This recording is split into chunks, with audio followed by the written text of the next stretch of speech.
시청자 여러분 안녕하십니까? 젊은 시간입니다. 오늘은 이제 공정언론 국민연대의 최초로 대표님을 모시고 방송을 진행해 볼까 합니다. 대표님 안녕하십니까? 네, 반갑습니다. 네, 안녕하세요. 제가 이제 방송에서도 여러 차례 소개를 드렸지만 공정언론 국민연대에 대해서 한번 설명을 부탁드립니다. 이게 원래 전신이 어떻게 됐냐면 네. 작년 10월 1일 날 KBS 직원연대라는 게 만들어졌습니다. 그래서 네. KBS 직원연대는 여러분들이 잘 아시겠지만 KBS의 편파 방송이 되게 심각하다고 생각해서 이 직종을 망라한 직원들이 지금 한 100명이 좀 넘습니다만 그런 직원들이 모여서 네. 직원연대를 만들었고 네.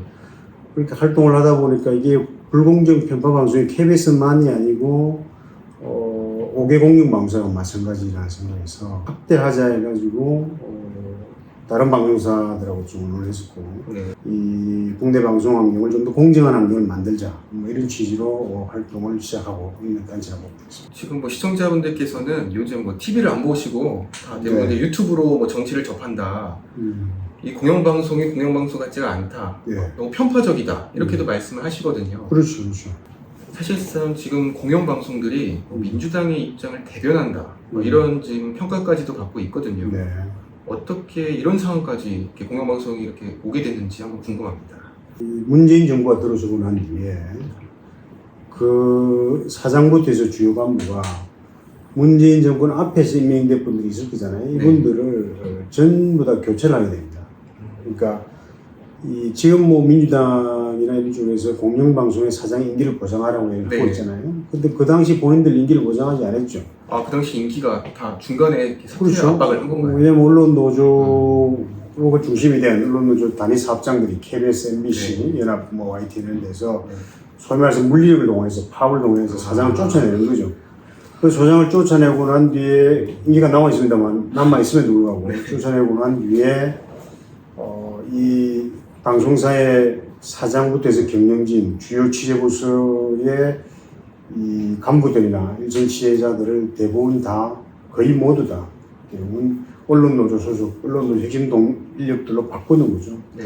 그러다 보니까 언론노조가 지금까지 민주당하고 뭐 각종 정책 기반을 맺거나 선거 때마다 국민의힘에 대해서는 뭐 혹독한 비난을 해왔습니다만 민주당에 대해서는 수많은 억과 잘못이 쏟아져도 제대로 비판을 안 했지 않습니까? 네, 그렇습니다. 그러다 보니까 그런 쪽의 단체 소속 구성원들이 5개 공영방송을 장악하고 있으니까 그 대부분 5개 공영방송사 사장들이 언론노조 위원장 출신이거나 단위 사업장 위원장 출신들 또는 언론노조이사들로 구성되어 있습니다. 그러다 보니까 당연히 방송이 한쪽으로 편향되게 될 수밖에 없는 거죠. 구조 자체가. 네.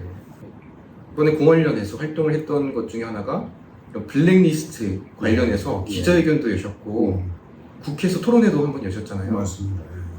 이 블랙리스트가 뭔지 우리가 대충 알다가도 정확하게 명확하게 들어오진 않았어요. 어떠한 스토리가 있는지 궁금합니다. 이 블랙리스트 문제는 결국에 지난 5년 동안에 공정한 방송을 하지 않았던 그 구조하고 연결되는 구조입니다. 네. 그래서 블랙리스트를 설명을 좀 드리면 이런 거죠. 그 문재인 정부 전임에 임명됐던 문재인 정권에서 임명하지 않았던 사장을 쫓아내기 위해서 파업을 하잖아요. 네. 그러면 그 당시에 문재인 정부 초기에는 그 앞에 임명됐던 사장과 간부들이잖아요. 그럼 이 사람들이 쫓아내기 위해서 언론노조 소속원들이 언론노조 단위 사업장들이 파업을 하지 않습니까?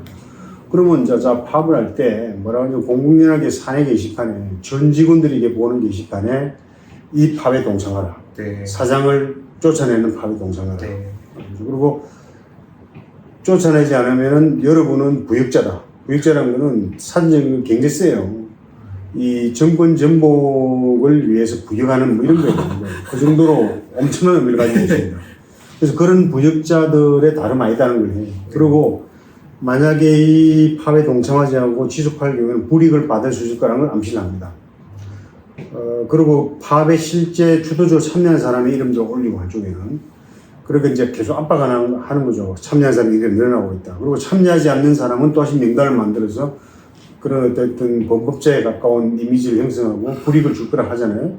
그러면 그러고 나서 파업이 이제 성공한 거예요. 사장을 쫓아내는 거예요. 그러고 나면 어떤 일이 발생하냐. 이 소위 말해서 파업에 참여하지 않았던 사람들은 대부분 자천이 됩니다. 네. 예를 들면 이 전직 뭐 국장이라든지 또는 보도부장은 뭐 말할 것 없이 전부 다 평직으로 하나씩 내려앉는 거예요. 네. 혹은 이 취재부서에 있었던 관리자나 주요 취재부에 있었던 기자들은 전부 다 빠져나옵니다. 기자들은. 그러니까 그 대신에 언론노조 소속 조합원들이 다 간부를 하고 주요 취재부서로 발령되는 거죠. 이 다른 모지 분들은 예를 들어서 KBS 시승자 견학홀 관리하든지 KBS 홀 관리하든지 활동 공연하는 데잖아요. 네. 기자 업무하고 전혀 상관없는 거예요. 네. 관리 업무도 상관없는 거예요. 심지어는 그 취재부서에서 빼서 야간 업무하는데 직원들 가기 싫어하는 데 있잖아요. 네. 그걸 전임 부장하던 사람, 국장하던 사람 전부 그래서 평징 발령내가지고 가기 싫은 야간 당지, 야간 업무, 교대 근무하는 걸 전부 다 배치하는 거예요. 그 글을 쓸 수 있는 어떤 그 취재와 관련돼서 방송할 수 있는 분야를 전부 다 빠지게 되는 거예요. 네. 이걸 블랙리스트라고 하고, 반면에 화이트리스트도 볼 수 있어요. 아까 말한 나는 파업에 주도적으로 참여한다고 이름 올리던 사람들은 어느 아침에 벼락 출세라는 거예요. 벼락 출세란 말이 좀 과합니다만. 네. 예를 들면 이런 거예요. 평직원이, 네. 지금 현직은 평직원인데 그 사람이 파업에 성공하고 난 뒤에 하루아침에 사장이 되는 거예요, KBS는. 실제로 그랬죠. 그렇죠. 양승봉 씨가 그렇지 않습니까? 그러면 또 평직원이 국장이 되는 거예요. 평직이 네. 부장이 되는 거예요. 그래서 이 핵심 인물, 사내 게시판에 올라왔던 33명의 핵심 명단자들이 네. 성진을 무려 80몇 단계를 합니다. 그게 뭐냐면, 86단계요. 한 사람이 한 단계 특별 승진하는 것도 일반적인 조직에서 굉장히 드물어요. 특별한 성과가 없으면 1단계 승진도 힘듭니다. 그게 정규적인 오랜 시간 동안의 승진 소연수에 5년 혹은 7년 혹은 9년의 시간이 지나고 나서 단계적 승진하자는 말입니다.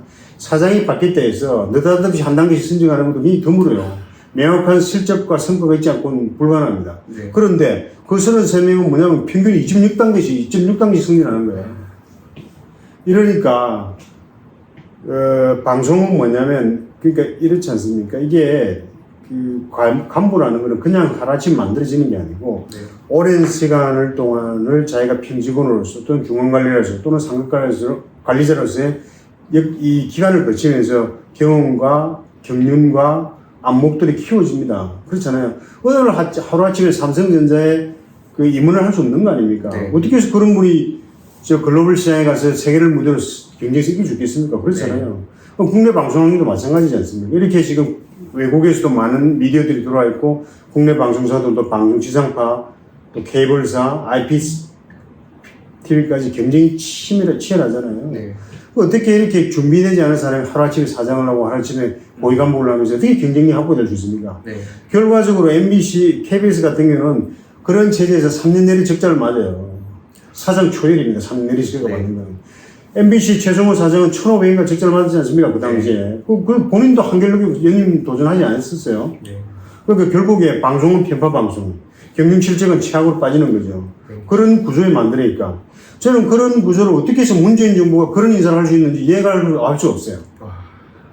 방송사뿐만 아니고 최근에 조금 일부러 얘기가 셉니다만은 광복회장에 있던 김원웅 씨 있지 않습니까? 네. 오늘 아침에 보니까 각종 비리 백화점이더라고요, 이번에. 8억 원 정도 비리를.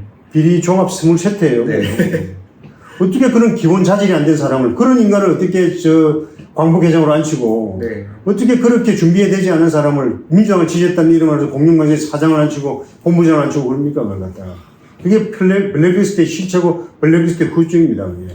얘기를 듣다 보니까 검찰에서도 검사한테 수사를 못하게 하는 게 결국 이제 수치를 주는 그런 네. 방식이라고 하는데, 예를 들어서 한동훈 장관은 4번의 자천을 당했고, 네. 그래서 법무연수원, 사법연수원으로 보내졌고, 수많은 수사 전문 검사들이 네. 비수사 부서로 이렇게 발령을 받고 거의 4년, 5년 동안 수침을 들었다는 거 아닙니까? KBS하고 비슷하죠. KBS 도 주요 그러네요. 취재부서가 아니고 비취재부서 다 몰아냈으니까. 아까 관리를 한다고. KBS 홀이라든지 KBS 견학홀. 견학홀. 아이들 오면 안내하고 네. 하는 거 있잖아요. 물론 그 일이 필요 없는 일이라는 건 아니지만, 자기가 잘할 수 있는 자기 전문 분야가 아닌 거죠. 네. 그 사람들이 다 KBS에서 20년 혹은 30년 가까이 취재 관련 부서에서 또는 거기에 쌓인 역량으로 그쪽 분야의 관리자가 됐던 분이잖아요. 네. 그럼 KBS 관리홀이라든지 견학홀이 중요하지 않다는 업무가 아니고 자기가 잘할 수 있는 분야, 자기가 관련된 업무가 아니라는 거예요. 네. 그렇잖아요. 버티면 나가라 그런 건가요? 그렇죠.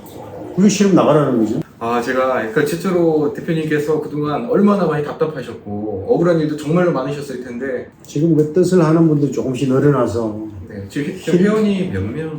지금 이제 96명이죠. 근데 대개들 뭐 아주 역량이신 분들, 네. 단체는 31개 시민사회단체, 뭐 노조, 뭐 이런 것들이 돼 있어서 괜찮습니다.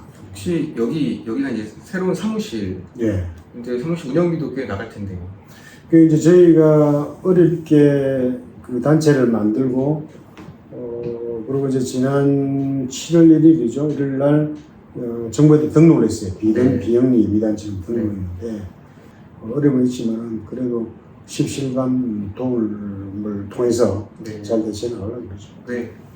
그러면은 저희 젊은 시각 시청자 여러분께서도 혹시나 이 공활년 활동에 좀 도움이 드리고 싶다 하면 이렇게 후원을 통해서도 또 힘을 보탤 수도 있지 않겠습니까? 그렇죠. 그러니까 뭐 이런 활동에 공감하시는 분들이 저희 회원에 가입하셔서 그러니까 공정언론국민연대 홈페이지 행각을 하시고 그렇게 회비들을 후원하시면 네. 저희들은 큰 도움이 되겠습니다. 제가 그럼 유튜브 이 방송 설명란에다가 이렇게 적어놓거나 아니면 화면에다 띄워놓을 테니까 응원을 해주고 싶으신 분들은 조금씩 십시일반으로 도와주시면 너무나 큰 힘이 될 것 같습니다. 그래서 저희는 이 언론 환경을 바꾸는 것은 대한민국의 민주주의를 지키는 대단히 중요한 방법이다. 뭐 그런 생각을 가지고 있고, 또 이게 이런 데에 뜻을 같이 하는 분들이 훨씬 더 많아져야 된다. 그런 말씀을 좀 드리고 싶습니다.